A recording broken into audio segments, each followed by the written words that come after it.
Have you ever heard of the man who sold his soul just to become a better guitar player? It sounds like a myth, but this story has a name. Before the legend, he was just a young man in Mississippi, completely obsessed with music. As a teenager, Robert would sit for hours watching older blues musicians play. He studied their hands, their rhythm, their sound, trying to teach himself everything he could. You could tell. This wasn't just a hobby to him. He needed to be great. But no matter how hard he tried, he just wasn't. People who heard him play said he was average, sloppy, out of sync. Some even laughed at him, telling him he'd never make it. Still, he didn't stop. Then, sometime around 18 or 19 years old, Robert disappeared. No one knew where he went. Weeks passed, maybe months, just silence. And then one day, he came back, and everything had changed. The same people who once mocked him stood there stunned, because now, Robert could play like a master.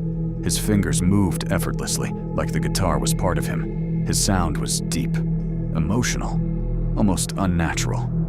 That's when the whispers began. They said Robert had gone to a crossroads at midnight, a lonely place where two empty roads met. And there, a dark figure appeared, took his guitar, tuned it, handed it back. And in that moment, the deal was made.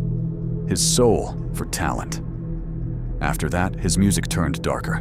In songs like Crossroad Blues and Hellhound on My Trail, he sang about being chased, hunted, like something was closing in on him, like he knew his time wasn't his anymore. And maybe it wasn't, because Robert Johnson died at just 27 years old.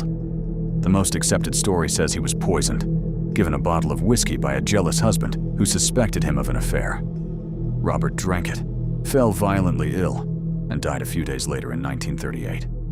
If the legend is true, then whatever deal he made in his late teens only lasted a few years, just a short burst of brilliance, before the debt came due. And to this day, people still debate what really happened. But others? They believe the story is exactly what it sounds like. A man went to a crossroads, made a deal, and paid the price.